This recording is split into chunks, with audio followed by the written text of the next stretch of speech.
Choose your hand position here. As you can see, you can go fingers forward or fingers down. I rather fingers down. You get a better balance.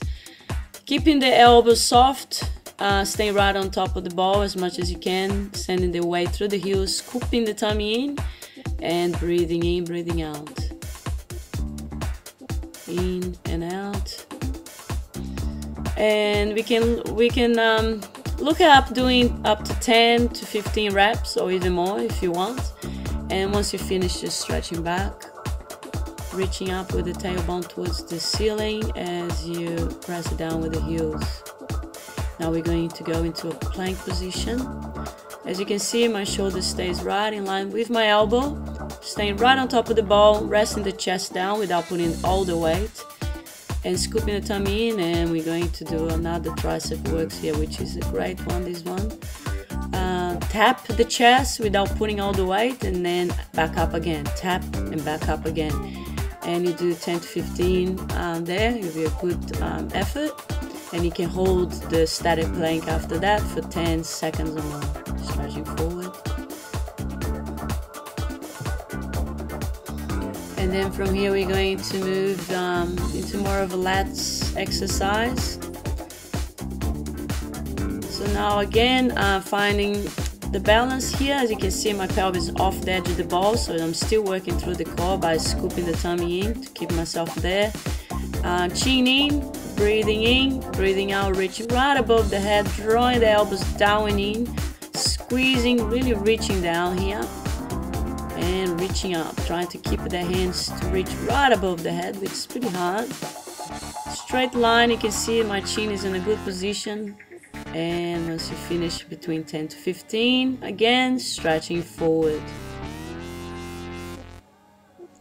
Now we're going to send the feet slightly wider than hip width, reach up and reach down. You can do here as many as you want, and you can do it slow, 10 slow and 10 fast.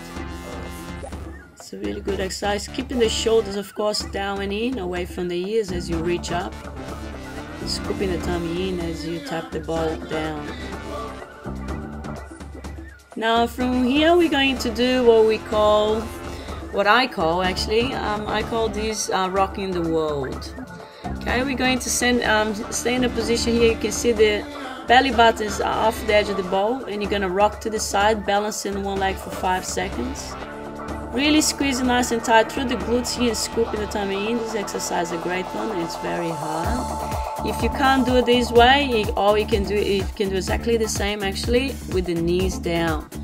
Exactly the same. You just rock to the side, hold for 5 seconds or even 10 seconds.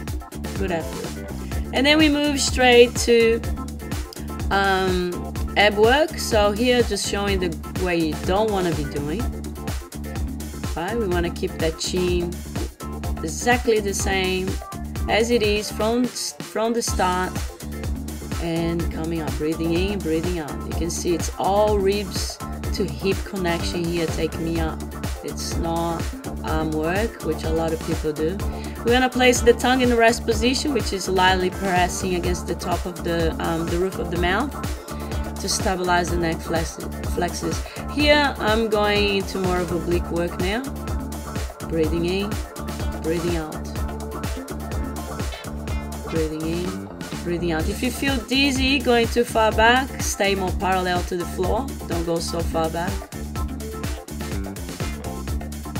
This is a great ab. You don't need to do too many of those. I can tell you will feel it. You do 10 of those, each direction. And then from here, you just readjust yourself once you finish and stretch it back. Nice. And then from here we're going to go into leg work, single leg squat on the Swiss ball. It's a great one. You can also add a dumbbell to the same arm that you work. So I got my right leg there, I could have a dumbbell hanging off my right hand, and going up and down. Sometimes it takes a little while to find the balance, and as you go, so as you go 10 to 15, tumbling in is very important here. And do not place the weight on the back foot. If you try to put weight on the back foot, you're going to probably fall off. So you're meant just to be resting the foot on the ball. Alright, and then find the balance, tumbling in, adjust yourself, and again. This exercise you'll be able to tell which leg is the strongest leg. It's a great exercise to find that out. You can feel it. And then maybe you should do more on the weak leg, more reps on the weak leg and less on the stronger leg. So here I'm just finding my balance, keeping my back nice and straight, tuck the chin in. So if that's, see, I've just showed you there how we don't want to do it, keeping that chin up. And here we're going to do glute work. This is a great glute work. You can add the ankle weight to your ankle. This is the mistake I'm showing that what people do, kicking up. We want to keep the perfect 90 degrees and just moving from the glutes up. And then here's an extension of it, kicking away. Trying to keep as straight line as possible, in line with the hip. Then holding and just bend and extend. You add an ankle weight here, you really will be working hard. So what we want to look here is to work one leg at a time. So I'm working on my right leg, and you can do 2 sets of 10 each movement. You can do about 10 to 15, and then straight into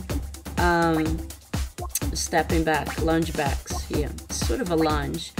What you want to do is transfer all the weight into my right leg there. So my glutes are still working, the glutes are just work, and I'm just going to tap. This is a tap, tapping back. See, my back's pretty straight there, my tummy's in, no weight on the ball. And once you finish, you stretch back,